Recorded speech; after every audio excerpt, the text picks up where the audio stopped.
2009년 하버드, 스탠포드, 예일대 등 미국의 아이비리그 여러 대학들을 제치고 대학평가 1위를 차지한 학교가 있습니다. 웨스트포인트 상원학교가 미국에서 최고의 학교로 뽑혔습니다. 미국의 대표적인 경제지 포브스라고 하는 경제지가 있는데 2009년에 미국의 600개 정도의 대학을 대상으로 학부 졸업률, 학생 및 교수진의 수상 경력, 국내외 인지도, 강의 만족도, 그리고 졸업 후 학생들의 평균 급여 등을 평가 기준으로 삼아서 대학 순위를 매겼는데 그 결과 이 웨스트포인트 상원학교가 1위를 차지했답니다. 매년 1,000명 정도의 신입생을 뽑는 이 학교의 입시는 당연히 아주 대단한 경쟁률을 보인다고 합니다. 그 학교에서 발간한 책자에 이런 내용이 들어있습니다. 한 해에 입학생을 뽑는 과정을 이렇게 기록을 해놨는데요. 12,440명이 입학 원서를 냈는데 그 중에 1차 소집 명령, 여기는 상원학교니까 소집 명령이라고 하는데 1차 소집 명령에 통과한 사람이 2,245명입니다. 그래서 이 사람들이 이제 학과 시험과 신체 검사를 받고 최종적으로 그 절반 정도 되는 1,246명이 최종적으로 합격했습니다. 이 합격한 사람들 중에 74%가 출신 고등학교에서 5등 안에 들었던 학생이고, 그리고 64%가 미국의 수능 SAT에서 600점 이상, 수리 영역 78%가 600점 이상, 1246명 중에 78명이 졸업생을 대표해서 조별사를 고등학교 때 읽은 사람이고, 그리고 233명이 성적우수 자격증을 받았던 사람이고, 723명이 내셔널 아너 소사이어티, 이거는 이제 전국 우수 학생회라고 이렇게 한국말로 번역을 했더라고요. 전국 우수 학생회 회원이고, 244명이 소년소녀 주의회 의원이었다. 그리고 222명이 학생회 회장 출신이고, 191명이 학교 신문의 편집장, 그리고 556명이 스카우트 단원이었다. 그리고 좀 더 재밌는 게 있는데, 이 합격자의 89%가 1121명, 89%가 되는 학생이 varsity letter라고 그 스포츠 분야에서 두각을 나타내는 학생들에게 주는 상을 수상한 경력이 있고, 744명, 거의 뭐 한 60% 이상 되죠? 1246명 중에 744명이 스포츠 팀의 주장이었다. 고등학교 때까지. 이런 통계를 발표했어요. 근데 이 학교에 그 고민거리가 하나 있었습니다. 그게 뭐냐면, 이렇게 우수한 학생을 대단히 엄선해서 뽑아도 이 사람들이 학기가 시작되기 전에 학교를 자퇴해야 한다는 말입니다. 우수한 학생들이 첫 학기를 9월에 시작하는데, 이 웨스트포인트 상원학교는 그냥 공부만 하는 학교가 아니라 전인적으로 지도자를 키워내고 장래의 장교들을 키워내는 학교이기 때문에 캠프를 떠납니다. 비스트 베러스, 그러니까 뭐 짐승의 막사, 뭐 이런 뜻 정도 되는데, 좀 이름이 좀 무섭죠. 이 기초 생도 훈련이라는 것을 합니다.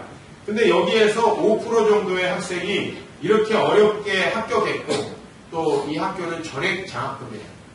학비도 전혀 내지 않고, 미국의 학비가 얼마나 비싼지 가신 분들은 다 알 텐데 전혀 학비를 내지 않습니다. 그리고 졸업을 하면은 미래가 보장되어 있는 그런 학교인데도 5% 정도가 포기를 한다는 거예요. 이 생도 학교를 졸업하지 못하고. 그래서 이게 도대체 우리가 애써가지고 입학 사정을 해서 사람들을 뽑는데 5%씩이나 사전에 탈락을 해버리니까 학교 측에서도 상당히 손해 아니겠습니까? 그래서 이 사람들이 도대체 왜 이렇게 포기하는가? 여러 가지 성적이나 IQ나 그리고 체력장 같은 걸 다 해서 아주 엄선해서 학생들을 뽑는데 얼마나 체력을 또 중시합니까? 89%가 그 스포츠 분야의 우수 학생에게 주는 상을 받은 사람이고, 그리고 774명이 스포츠팀 주장 정도였습니다. 이런 사람들을 엄선해서 뽑으면 탈락자가 없어야 된다라고 생각을 해서 이제 펜실베니아 대학의 심리학과 교수인 안젤라 버거스라고 하는 사람과 그의 연구진들에게 이제 뇌주를 줘서 원인을 밝혀달라고 했습니다. 먼저 이제 이 학생들의 지적인 능력과 혹시 이 탈락에 관계가 있는가 조사를 해봤어요. 그래서 SAT 성적과 그 다음에 IQ하고 탈락자들의 합격자와 탈락자들의 면모를 살펴보니까 전혀 연관관계가 없다. 오히려 그 성적이 조금 더 좋지 않은 학생들이 더 졸업할 확률이 높았다는 통계가 나왔어요. 그러면 체력과 관련이 있겠구나 해서 그 체력의 우수성과 탈락 여부를 또 조사해봤는데 전혀 그 체력적으로 원래 이 사람들이 가지고 있던 그런 지표하고 탈락자의 여부가 밝혀지지 않더라는 거예요. 오히려 이 대학에서 조사한 결과는 뭐냐면 가장 우수한 지적 능력과 체력을 갖고 있다고 생각하던 아주 상위에 있던 사람들이 오히려 많이 탈락하는 그런 결과가 나왔다는 겁니다. 그리고 비교적, 물론 그 비교적 하위라고 해도 훌륭한 학생들이긴 하지만 비교적 하위 그룹에 있던 사람들이 훨씬 더 높은 합격률을 보였다는 거죠. 도대체 왜 그런가 라고 했더니 바로 꾸준함과 끈기 있는 성품을 갖고 있는 학생들이 다른 자질과 상관없이 웨스트포인트 사관학교를 잘 졸업하는 것으로 그렇게 드러났다는 거예요. 1989년에 미국의 프린스턴, 유명한 대학이죠. 프린스턴 대학의 졸업반이었던 웬디 콥이라고 하는 여학생이 있었어요. 이 학생은 만 21살밖에 안 된 어린 나이에 대학 졸업반이 됐습니다. 우리나라도 여학생들이 조금 일찍 들어가서 대학 졸업반이 되면 만으로 21살, 22살밖에 안 되잖아요. 이 어린 학생이 이제 대학을 졸업하면서 마음속에 하나 꿈을 꾼 게 있습니다. 뭐냐면 미국이라는 나라는 사실은 또 빈익빈 부익부가 아주 심각한 나라잖아요. 미국의 교육도 공립학교와 사립학교로 나눠지는데 우리나라도 지금 고등학교, 중학교서부터 특수학교들, 돈을 많이 내는 학교들이 많이 생겼지만 미국엔 더 심합니다. 빈익빈 부익부로 흘러가서 빈민 지역에 있는 공립고등학교를 나온 아이들이 대부분 사회에서 하층을 형성하는 거예요. 그래서 이 웬디 콥이라고 하는 여자가 왜 도대체 이런 현실을 계속해야 될까? 이걸 바꿔볼 수는 없을까? 이런 이제 비전을 가지고 고안해낸 겁니다. 그래서 대학을 졸업한 학생들이 모두 다 2년 동안 공립고등학교에서 자원해서 우수한 교육을 시킨다면은 뭔가 미국의 교육 평준화도 오고 좋은 세상이 오지 않을까라고 하는 꿈을 꾸고 이제 Teach for America라고 하는 NGO를 세우게 됩니다. 이 사람이 이제 미국 전역에 특히 빈민 지역에 있는 공립고등학교 교사를 뽑아서 2년 동안 봉사를 하게 됐어요. 사람들이 봉사직이니까 안 올 줄 알았는데 아이비리그를 비롯해서 많은 우수한 학생들이 2년을 내가 봉사하고 내 직장에 나아가자 하고 이 Teach for America에 지원을 하게 됐습니다. 그래서 이 기관이 낙후된 지역의 수많은 학생들을 오히려 꿈을 심어주고 그들을 바꾸는 일을 했기 때문에 2000년도에 들어와가지고는 지금 이제 1989년에 세웠으니까 벌써 30년 이제 이상 30년 가까이 되어가는데 이 Teach for America가 미국 대학생들이 가장 선호하는 직장 10위에 꼽힐 정도로 이제 아주 대성공을 거두게 돼요. 뉴욕타임즈에 의하면은 이 Teach for America를 통해서 교사가 되는 일이 어려워졌다고 합니다. 그래서 2011년도 교사 선발에서는 하버드 대학이나 예일 대학이나 스탠퍼드 같은 데를 나온 학생들도 여기에서 줄줄이 탈락하는 그런 정도로 지금 미국에서 굉장히 선풍적인 그 인기를 끌고 있다고 합니다. 그런데 재밌는 사실은 뭐냐면 이제 Teach for America가 20년을 넘어서면서 그동안의 성과를 분석하는 과정에서 아주 재밌는 결과가 나왔어요. 어떤 선생님에게 배운 학생들은 대단히 인생이 많이 바뀌는 반면에 어떤 선생님한테 배운 학생들은 전혀 그렇지 않다. 이 편차가 너무 크다라는 사실을 알게 됐어요. 분명히 굉장히 좋은 사람들을 선발했는데 왜 이 사람들에게서 어떤 사람들은 이렇게 크게 변하고 어떤 사람들은 크게 변화되지 않았을까? 이것을 조사하기 위해서 아까 제가 웨스트포인트 사관학교가 자문을 의뢰했던 펜실베니아 대학 그 똑같은 교수팀에게 선생님들을 분석해달라고 이제 부탁을 하게 됐습니다. 펜실베니아 대학 심리학 연구팀이 Teach for America의 교사 390명을 대상으로 장기간 이제 평가를 했어요. 그래서 아주 중요한 결과를 도출했습니다. 먼저 이 티치 포 아메리카가 교사들을 뽑을 때 어떤 기준을 사용했을까? 여러분 한번 생각해 보십시오.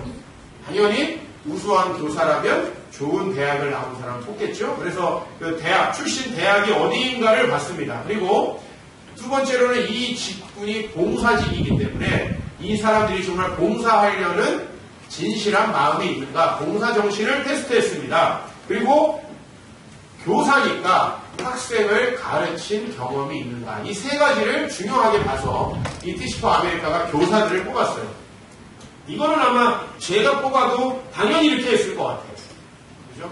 이왕이면 좋은 대학을 졸업하고, 이왕이면 봉사정신도 있고, 그리고 학생을 가르쳐본 경험이 있다면 정말 잘할 거라는 생각이 들지 않습니까? 그런데 이런 데이터들과 그 사람이 티치 포 아메리카에 들어와서 낸 성과하고 별 상관이 없었다는 결과가 나왔다는 거예요. 그래서 이 펜실베니아 대학팀이 더 세부적으로 조사를 해본 결과 이 교사로 성공하는 그 잣대는 화려한 스펙이나 직업에 대한 태도도 아니었다는 거예요. 우리가 스펙으로 좋은 교사가 될 수 없다는 거는 맞는 것 같아요. 상식적으로. 왜냐하면 우리가 초등학교 아이들을 가르치는데 미적분 가르칩니까? 아니잖아요. 우리가 중고등학교 아이들을 가르치는데 뭐 대단한 학문을 가르칩니까? 그렇지 않죠? 교과서 수준을 가르치면 되기 때문에 사실 스펙과 관련이 없다라는 것은 맞는 얘기예요. 그런데 더 제가 이걸 읽으면서 충격적이었던 건 뭐냐면 직업에 대한 태도, 봉사정신과도 별로 상관이 없다는 거예요. 여기에서 이상하다. 아니 보통은 내가 열심히 하려는 마음을 가지고 있다면 열심히 할 가능성이 많고, 특별히 이것이 봉사하는 일이잖아요. 2년 동안 봉사하는 일이니까 이 봉사 정신이 투철하고 내가 그것을 자원해서 해야겠다라는 생각을 한 사람이 더 이것을 잘하지 않겠느냐? 이건 상식적인데 실제로 조사해보니까 그렇지 않더라는 거예요. 그러면 가장 중요한 게 무엇이었느냐? 포기하지 않고 꾸준히 그 봉사직을 감당하는 그 사람의 성품. 그래서 이 펜실베니아 대학의 교수팀은 그릿이라고 하는 GRIT, 그릿이라고 하는 IQ와 같은 사람의 성품을 또 조사하는 새로운 용어를 하나 만들어내게 됩니다. 이것이 바로 이 펜실베니아 대학 심리학 교수 더버스와 그 동료들이 개발한 개개인의 성향을 측정하는 지표예요. 우리가 보통 사람을 뽑을 때, 여러분 뭐합니까? 여러분 대학 들어갈 때, 여러분 출신 대학 적고, 학점 적고, 그 다음에 또, 무슨, 여러분이 했던 여러 가지 활동들을 적고, 그 다음에 거기다 영어 점수, 토익 적고, 보통 이렇게 하는 것이 우리의 일반적인 거죠. 그런데 사실은 아까 전에 웨스트포인트를 졸업한 학생들도 그렇고, 오늘 여기 티치 포 아메리카에서 성공적으로 자기의 직무를 수행해서 많은 아이들을 변화시켰던 학생들을 조사해봤더니 다른 지표들은 다 거의 의미가 없었다. 그릿이 높으면서 IQ도 높으면 좋겠죠. 그릿이 높으면서 체력도 높으면 좋겠죠. 그러나 체력이 낮아도 그릿이 높은 사람이 체력이 높고 그릿이 낮은 사람보다 더 그 모든 과정을 잘 마치게 된다는 거죠. 그래서 바로 이 그릿이라는 용어를 만들어내고 이제 이것을 어떻게 평가할 것인가에 대한 이제 자료들을 만들었더라고요. 그건 제가 오늘 여러분에게 보여드릴 시간이 없어서 보여드리지 않지만 혹시 시간이 있는 분들은 찾아보시면은 이 그릿을 측정하기 위해서 여러 가지 질문이 있습니다. 거기에 대해서 답변을 하면 내가 과연 얼마 정도의 그릿의 성향을 갖고 있는지에 대해서 나오거든요. 이 더버스 교수는 자기가 개발한 그릿이라는 용어에 대해서 이렇게 이야기를 합니다. 그릿이라고 하는 것은 좀 더 큰 그림을 그리는 것에 관한 것이다. 즉 멀리 원대하게 큰 그림을 그리는 거예요. 무슨 큰 비전을 갖는다 이런 얘기가 아닙니다. 인생을 좀 더 멀리 내다보고 내가 무엇을 해야 될지를 알고 큰 그림 속에서 생활한다. 그래서 저는 처음에 이 그릿이라고 하는 건 이렇게 오늘 예배에 나오고 싶은데 또 하루 좀 몸도 안 좋고 그러니까 하루 유혹 빠지는 거, 아니면 야식을 먹는데 치킨을 먹으려고 하는데 치킨을 하루 참는 거, 이런 게 그릿이 아닐까 이런 생각을 했어요. 근데 책을 읽어보니까 이 사람은 그거는 그릿하고 상관이 없다. 그릿은 뭐냐면 조금 더 10년, 20년, 30년 먼 미래를 생각하면서 내가 그것을 얼마나 꾸준하게 해나갈 수 있는가라고 하는 것을 이야기한다. 그래서 먼 미래에 내가 도달할 목표들을 세우고 그것을 향해서 굽히지 않는 의지와 투지를 발휘하는 것. 이것을 그릿이라고 이야기를 했습니다. 그래서 이 그릿은 더거스 교수에 의하면 꾸준함이라고 얘기할 수도 있고요. 그 다음에 이것은 장기간 유지되는 스태미너라고 이야기할 수도 있고요. 그리고 마음의 근육이다. 이렇게 이야기를 했습니다. 마음의 근육. 우리가 오래 매달리려면 우리 몸에 근육이 있어야 되듯이 뭔가를 오래 내가 굳건히 붙잡고 하려면 마음의 근육이 있어야 됩니다. 그래서 보통 그릿이 높은 사람은 매년 직장을 바꾼다든지 커리어를 수시로 바꾸지 않는다라는 일반적인 결론을 도출했어요. 직장을 자주 바꾸고 내 커리어를 자주 수정하고 이거 하려고 했다 저거 하려고 한 사람은 일반적으로 그릿이 높지 않다. 이렇게 나왔습니다.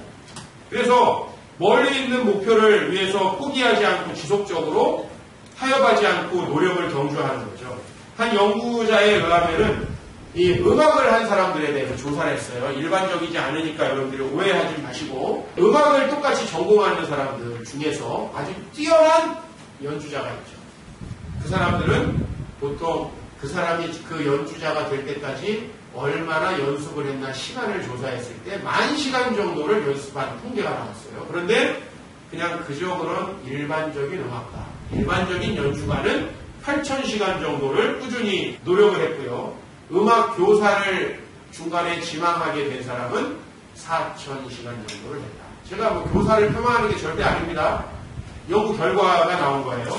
음악 교사를 지망한 사람은 4,000시간 정도를 연습을 투자했다는 거예요. 결국은 뛰어난 연주자가 되기 위해서는 많은 시간을 연습한 것이 통계로 나온 거예요. 원래 뛰어난 재능이 있었다든지 이런 것보다도 훨씬 더 오랫동안 그것을 지속적으로 연습했느냐, 그것이 결국은 그 사람이 어떠한 음악가가 되느냐를 결정지었다고 이야기를 합니다.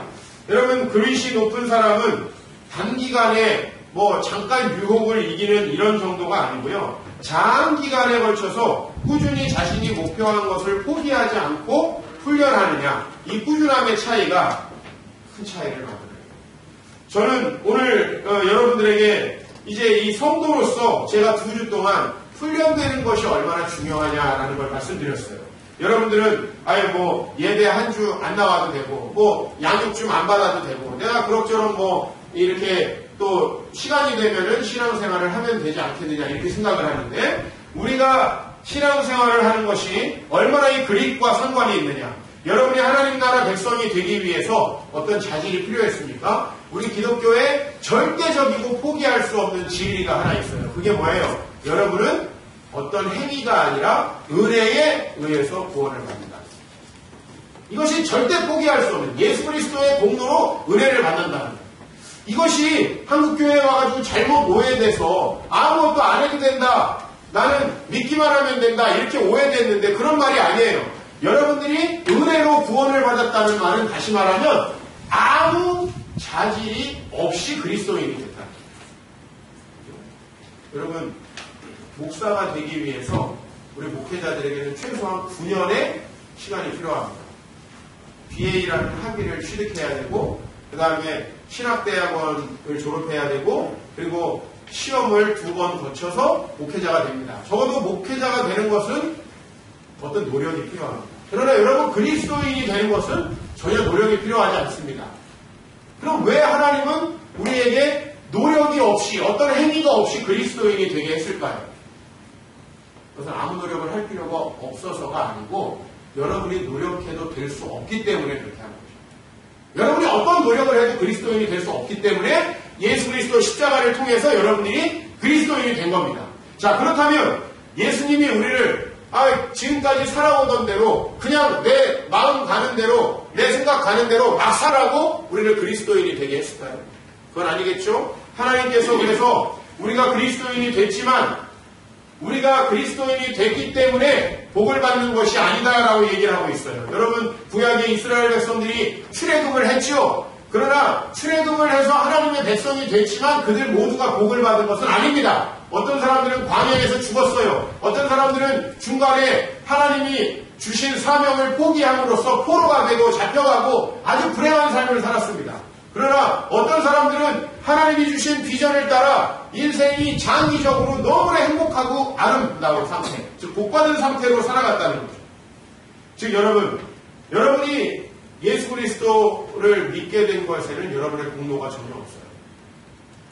그랬다면 여러분, 그 은혜가 정말 감사해서라도 우리가 예수를 믿게 된 다음에는 치열한 고민을 하고 우리 자신이 새로운 삶을 살아가기 위해서 힘써야 한다는 거예요. 그게 여러분에게 복이라는 거예요. 근데 그렇게 신앙을 훈련하기 위해서 제일 중요한 게 뭐냐? 저는 목회를 한 20여 년 하면서 얼마나 많은 사람을 만났겠습니까? 그래서 인문학을 했기 때문에 사람의 관심이 많습니다. 사실 사람이 중요한 자질은 뭘까? 그 사람이 어떤 사람이 보통 신앙생활을 잘하게 되는가? 예전엔 그랬어요. 보니까 마음씨가 참 착한 사람이 있어요. 이런 사람은 신앙생활 잘하겠구나. 저 사람 못하겠구나 이렇게 생각했어요. 근데 아니더라고요. 어떤 사람은 참 종교심이 강한 사람이 있어요. 목사의 그림자도 닮지 않아요. 자, 이런 사람이 있습니다. 성경책 절대 땅에다 두지 않습니다. 열심히 품고 정말 기도할 때도요 뭐 이렇게 태도가 방자하지 않아요. 얼마나 두 손을 모으고 막 무릎하기 깨져도 무릎을 꿇고. 근데 종교심이 좋다고 해서 신앙생활을 잘하는 게 아니더라고요. 그리고 이제 제가 또 본 것은 뭐냐면 어떤 사람은 보면 참 욕심이 많아요. 어떤 사람은 참 욕심이 없어요. 딱 봤을 때 당연히 욕심 없는 사람이 신앙생활을 잘할 거라는 생각을 했는데 20여 년 지켜보니까 그렇지 않더라고요. 신앙생활을 꾸준히 하면서 하나님이 자기에게 계획하신 삶의 축복을 받는 사람의 공통적인 특징은 꾸준함이에요. 어떤 변함이 없는 것. 그것이 그 사람을 만들더라고요. 어떤 사람은 교회에 와가지고 좀 은혜받고 좀 기분이 좋을 때는 엄청나게 뭔가 막 교회를 위해서 뭔가 할 것 같다가 좀 신앙이 시들해지고 세상에 좋은 게 생기면 이랬다 저랬다 하는 사람이 있어요.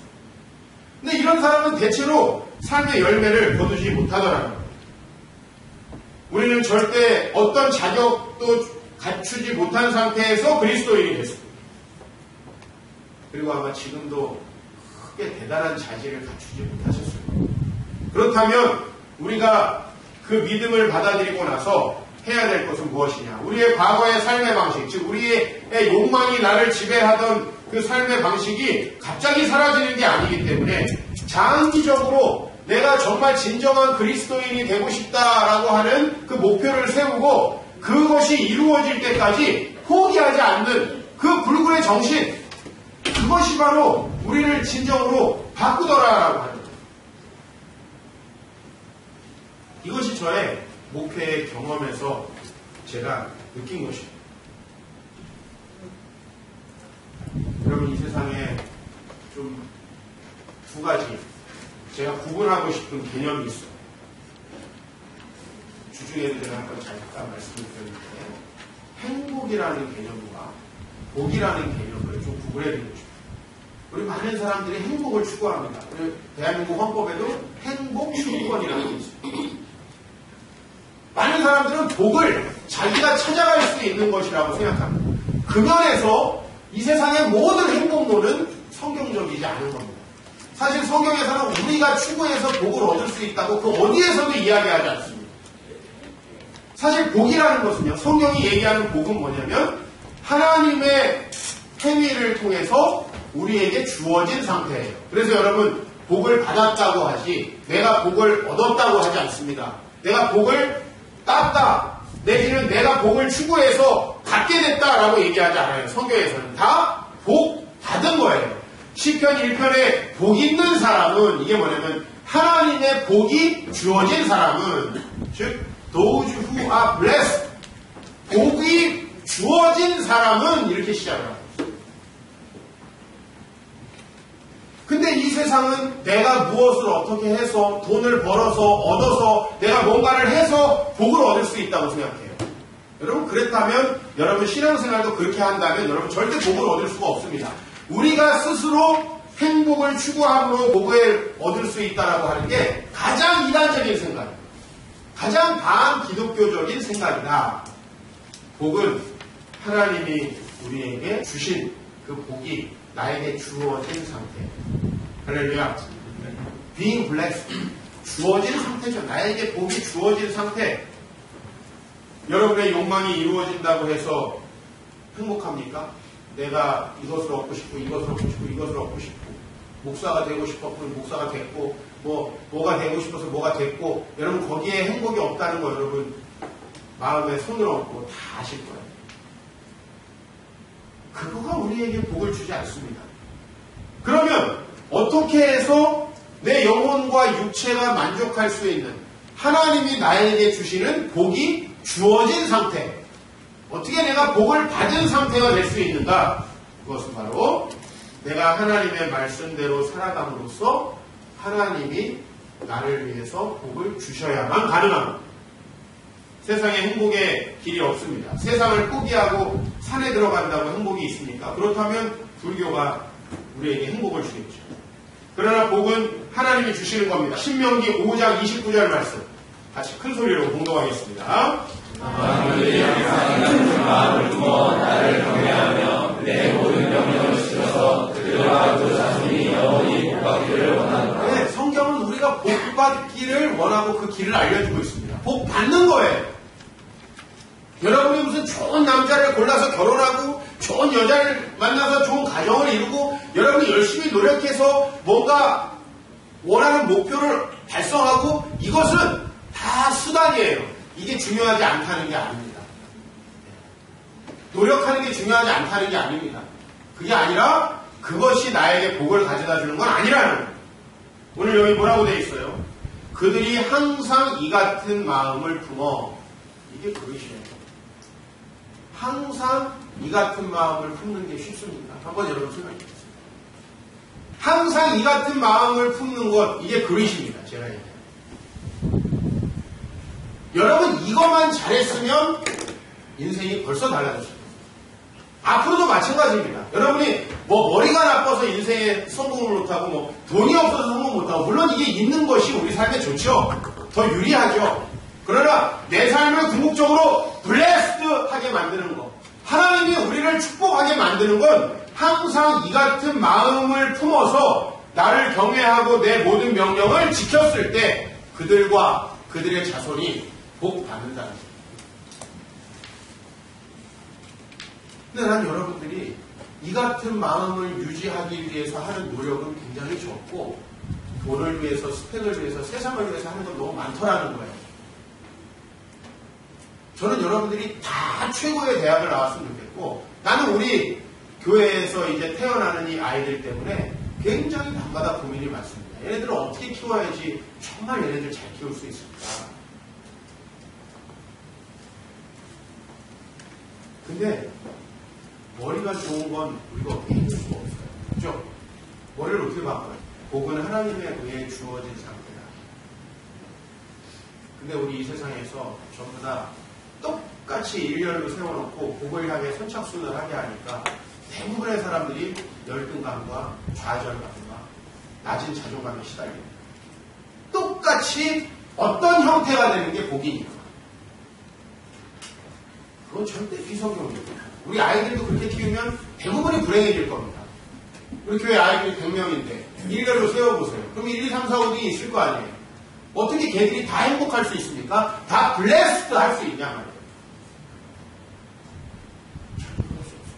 어떻게 해야 복을 받아요? 근데 여러분 하나님 앞에서 항상 꾸준하여서 그 마음이 있어요. 어떻게 우리는 예배에 제 시간에 나오는 것조차 힘든 겁니다. 여러분들이 예배에 안 나와서 뭐 안 된다 이런 얘기가 아니고 다른 것보다 더 중요한 일을 해야 되지 않겠습니까? 아까 제가 웨스트포인트 학교에 대해서도 얘기했고 티치포 아메리카에 대해서도 얘기했습니다. 왜 이런 자료들을 찾았냐면 진짜 사람의 인생에 중요한 게 뭔가 공부를 잘한다고 다 인생이 잘 되는 게 아니잖아요. 더 중요한 게 있어요. 물론 공부를 잘하는 것도 좋은 거예요. 나는 공부를 안 하는 사람보다 열심히 하는 사람 훨씬 좋아하고 뭔가 자기가 뭔가 어떤 분야에 자기 운동을 하든 뭐 어떤 분야에 자기가 노력을 할 때 열심히 하는 사람 좋아합니다. 왜? 그 열심을 제가 존경하기 때문에. 그 노력을 존경하기 때문에. 그러나 진짜 중요한 걸 안 하고 그걸 한다면 소용없다는 거예요. 진짜 중요한 거.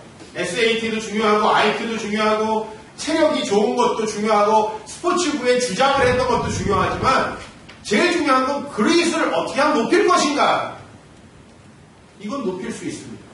후천적으로 훈련하면서 이 그릿은 충분히 높일 수 있다는 거예요. 근데 이것을 우리가 높여서 특히 우리의 신앙에 적용해서 꾸준하게 항상 하나님을 경외하고 그 명령을 지키면서 살지 못하면 되게 죄송한데 여러분들이 그 어떤 노력을 해서 행복하게 살고 싶어도 그 노력은 절대로 결실을 얻지 못합니다. 난 오늘 여러분들을 망한다고 지금 저주하고 있는 게 아니에요. 여러분 모두가 잘 될 수 있게 하려면 하는 내 충심으로 좀 받아주세요. 정말 훈련하셔야 돼요. 하나님 앞에 정직하게 사는 걸 훈련하셔야 돼요. 하나님 말씀이 여러분의 생각을 지배하도록 훈련하셔야 돼요.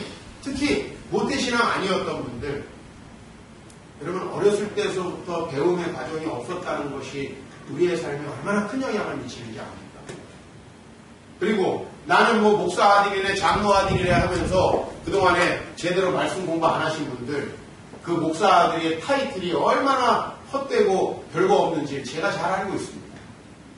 그런 식으로 우리가 세상에 열심히 노력하고 하나님을 향해서 꾸준함을 갖지 못하면 차라리 리버스, 반대가 나요. 하나님을 향해서 꾸준하고 차라리 세상에서 조금 부족한 것이 더 낫습니다. 그것이 성경적 원리예요. 그러나 저는 여러분들이 이 세상에서도 열심히 하시길 바라고 그거보다 더 중요한 꾸준함을 유지하시기 바랍니다. 많은 환경이 바뀌었죠? 우리 교회에 또 새로 이제 아이가 태어나서 어떤 사람이 하나 생기고 하나 있는 사람이 둘이 됐습니다. 또 우리 몇몇 가정은 또 먼 곳으로 이사 갔습니다. 몇몇 사람은 싱글이다가 이제 결혼한 상태가 됐습니다. 어떤 사람은 학생이었다가 직장에 취직했고 어떤 사람은 고등학생이었다가 대학생이 됐습니다. 이직도 했습니다. 이렇게 변화된 상황 속에서 여러분은 어떻게 장기적으로 진정한 그리스도인이 되려는 그 목표를 잃지 않을 수 있는가. 이게 여러분의 인생의 진정한 성패를 좌우한다. 한때 우리 잘 될 수 있어요. 연봉도 오를 수 있어요. 한때 여러분 뭔가 여러분이 노력한 것에 결실이 얻어져서 여러분의 능력에 도취될 수도 있어요. 그러나 성경은 그런 것이 우리에게 복을 주지 않는다고 분명히 말씀하고 있어요. 하나님이 복을 주시는 삶을 살아가시길 주의 이름으로 축원합니다. 신앙은 절대 마음으로 믿는다고 끝나는 것이 아닙니다. 전인적이고 지속적인 변화가 있어야 돼요. 그러려면 10년, 20년을 가지고도 부족합니다. 지금 우리 교회는 채 10년도 되지 않았어요. 개척할 때부터 지금까지 한결같이 하신 분들도 아직도 부족합니다. 중간에 오신 분들 말할 것도 없고요. 지속적으로 하나님 앞에서 훈련하느냐 아니냐가 여러분의 성패를 결정할 거예요. 이것을 오늘 이 시간에 말씀으로 믿고 받아들이시고 행동에 옮기시기를 축복합니다. 죄송하지만 여러분 나이가 들면 조금 더 그릿이 생깁니다. 여러분의 어머니들 한 번도 새벽기도 안 빠지고 나가는 거예요. 대단하죠. 근데 우리 선배님들이 상당히 새벽기도 열심히 했지만 젊었을 때 삶이 훈련되지 않았어요. 그러면 열매가 떨어지죠. 중요한 거예요. 오늘 갈라디아서는 우리에게 복음을 이야기합니다. 갈라디아서 3장 2절에서 한번 출발해보죠. 내가 너희에게서 다만 이것을 알려 하노니 너희가 성령을 받은 것이 율법의 행위로냐 혹은 듣고 믿음으로냐. 한번 답하십시오. 뭡니까? 듣고 믿음으로입니다. 우리는 그렇게 구원을 받았고 그렇게 하나님의 백성이 되었다는 데에서 갈라디아서 시작합니다. 5장 10절까지가 다 그 얘기입니다. 그 얘기를 논증하고 있어요. 갈라디아서. 그러나 5장 10절이 넘어가면 이제 갈라디아서가 오늘 우리가 읽었던 본문 그리고 우리가 지난 시간에 읽었던 본문에 도달하게 됩니다. 구원 얻은 백성들은 그것으로 끝나느냐? 그렇지 않다는 거예요. 5장 16절에 보면 내가 이르노니 너희를 성령을 따라 행하라. 그리하면 육체의 욕심을 이루지 아니하리라. 이 성령을 따라 행하는 끝없는 연습 속에서 갈라디아서 5장 22절 23절 우리 지난주 본문이었던 성령의 열매는 사랑과 희락과 화평과 오래 참음과 자비와 양음과 충성과 온유와 절제 이것이 만들어지는 거예요. 이것이 만들어진 사람에게 하나님은 블레싱 하시는데, 그래서 우리는 being blessed 한 상태가 됐어요. 그것을 통해서 결국은 신앙생활에 있어서의 그릿, 그 꾸준함과 굽히지 않는 열정이 하나님 앞에서 내 인생에 복을 준다는 것. 그렇지 않으면 여러분 속이는 겁니다. 6장 7절 말씀을 같이 읽어보십시오. 시작. 스스로 속이지 말라. 하나님은 없이 영임을 받지 아니하시나니 사람이 무엇으로 심든지 그대로 거두리라. 여러분 이 말씀 잘 보십시오. 앞뒤가 연관성이 있습니다. 속이지 말라는 거죠, 여러분들한테. 그러면 뭐 거짓말을 하지 말라는 건가요? 이렇게 뜻인가요? 여기서 속임수란 뭘 얘기하는 건가요? 특히 하나님을 속이지 말라고 얘기하고 있어요. 여기 하나님을 뭐라고 해요? 업신여기지 말라고 했는데 이 말은 하나님을 속이지 말라는 거예요. 하나님을 속이고 자신을 속이는 것이 무엇입니까? 심든지 그대로 거둔다는 것을 믿지 않는 거예요. 즉 우리가 말씀을 훈련하고 기도를 훈련하고 내 인격을 훈련하지 않고도 복을 받아보려고 하는 수작, 이것이 속임수예요. 여러분 그렇게 가르치는 교회에는 가시면 안 돼요. 여러분 영혼을 망치는 거예요. 당장에는 여러분 복 받을 겁니다. 주님을 믿었으니까 오늘 예배에 나오셨으니까 대단히 복 받을 겁니다. 이렇게 얘기하면 아주 좋은 선지자죠. 인기 있는 선지자가 될 겁니다. 그러나 그건 성경을 아무리 제가 100번, 1000번을 읽어봐도 거짓말입니다. 속이는 겁니다.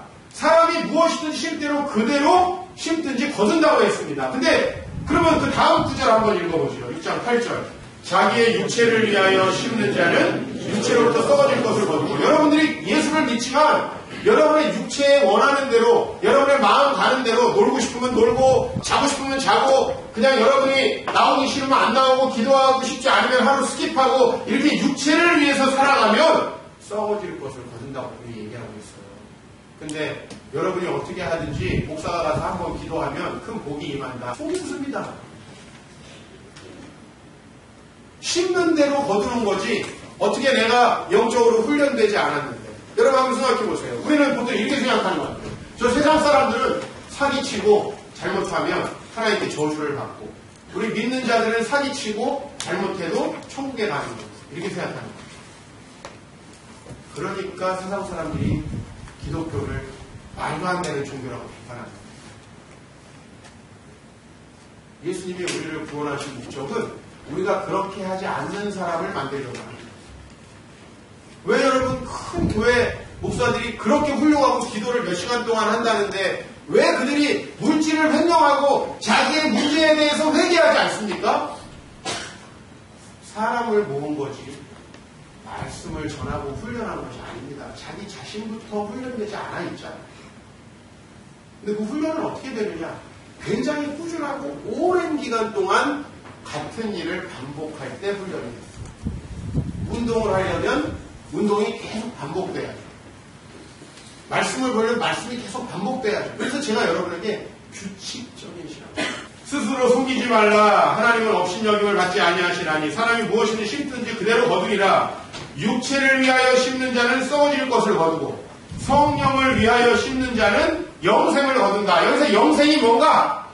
영생이 뭔가? 그것은 바로 하나님께서 주시는 축복의 삶, 새로운 삶입니다. 그게 바로 영생입니다. 축복의 삶. 여러분들은 바로 하나님 앞에서 그 말씀을 삶에 심는 훈련을 해야 됩니다. 성령을 위하여 심는다는 것은 말씀을 나에게 심어서 그것을 훈련하는 거예요. 여러분 처음에 말씀대로 살아가면 어색합니다. 왜요? 난 말씀대로 살아본 적이 없으니까 당연히 어색합니다. 주변 사람도 여러분을 어색하게 봅니다. 너 왜 그래? 저도 예전에 술을 한참 먹다가 회개하고 내가 술을 안 먹으니까 너 왜 그래? 왜 그래? 나도 어색하고 걔도 어색해. 이게 오래 지속되니까 나도 자연스럽고 그 사람도 자연스럽고. 아, 넌 안 먹지? 마찬가지. 모든 순간.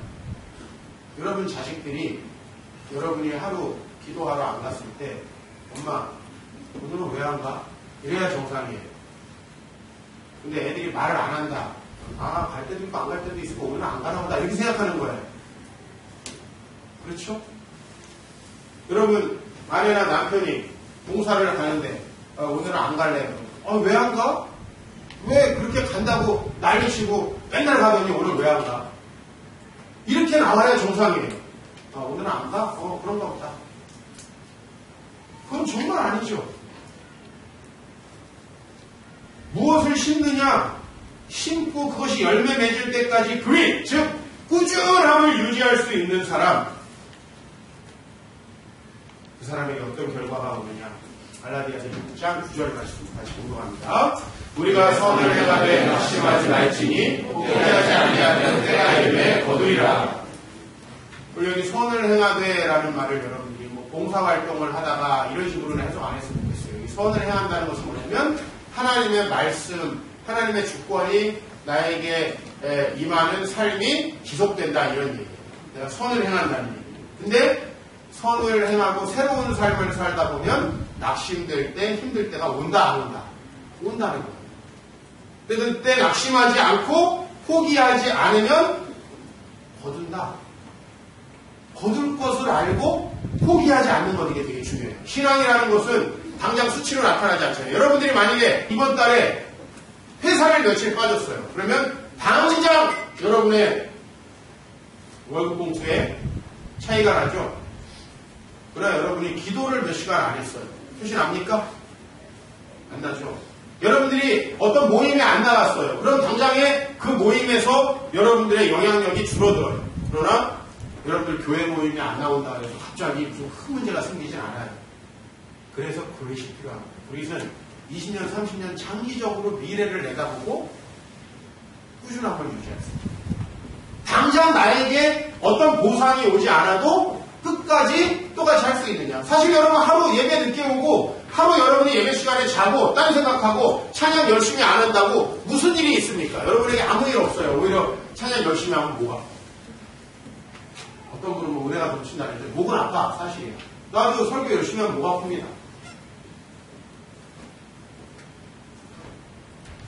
삶을 열심히 하면 힘들어요. 그러나 포기하지 않으면 거두는 거예요. 제가 예전에 고아원 사역을 하고 공국방 사역을 했어요. 근데 진짜 힘든 거는 내가 가서 학생들을 가르치는 게 아니에요. 교사들의 마음을 진정시키는 게 진짜 어려웠어요. 사역을 시작합니다. 저는 Teach for America의 그 글을 읽으면서 그 교사의 자질에 대해서 100% 공감합니다. 자, 아이들을 가르치러 왔습니다. 근데 아이들이 때로는 숙제도 안 해오네요. 어느 날에 교과서도 안 가져와요. 태도가 안 돼 있습니다. 어느 날에는 선생님이 그 정성을 들여서 나는 내일이 시험인데도 참고 인내하고 시간을 빼서 갔는데 장난치고 안 하려고 해요. 근데 성과를 보려면 그 아이가 어떻게 하든지 그 아이를 꾸준하게 나에게 주신 사명으로 받아들이고 섬기는 게 중요합니다. 근데 대부분의 청년들이 참 마음이 순수하고 좋아요. 정말 착한 친구들이니까 그런 일을 시작하죠. 근데 바꾸게 돼요.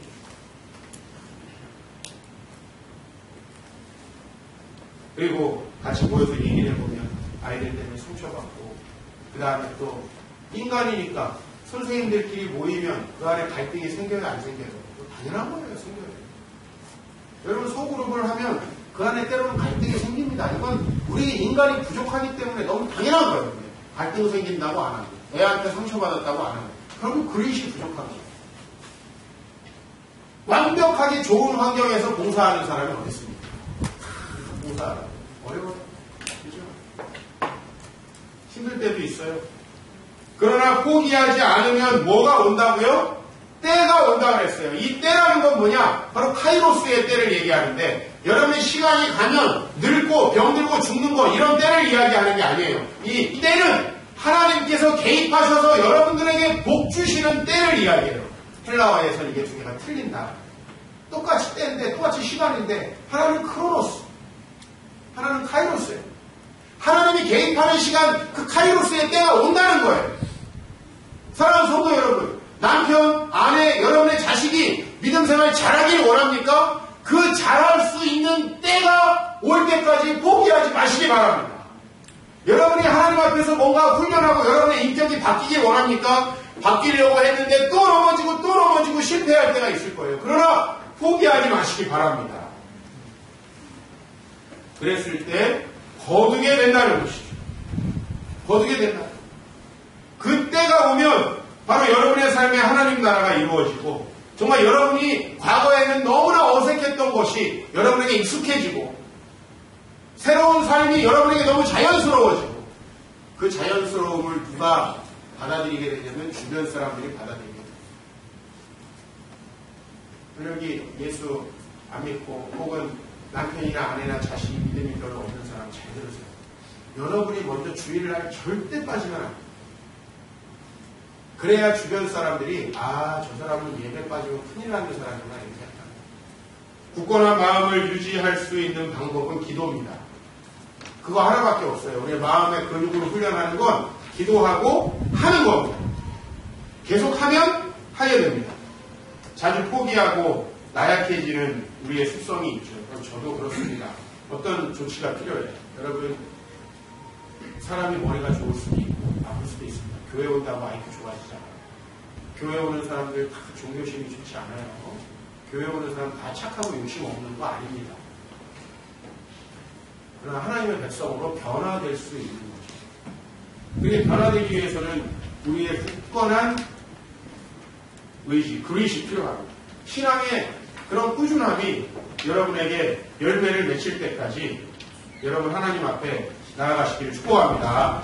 그리고 정말 여러분 다른 것 때문에 여러분 인생이 실패하는 거 아닙니다.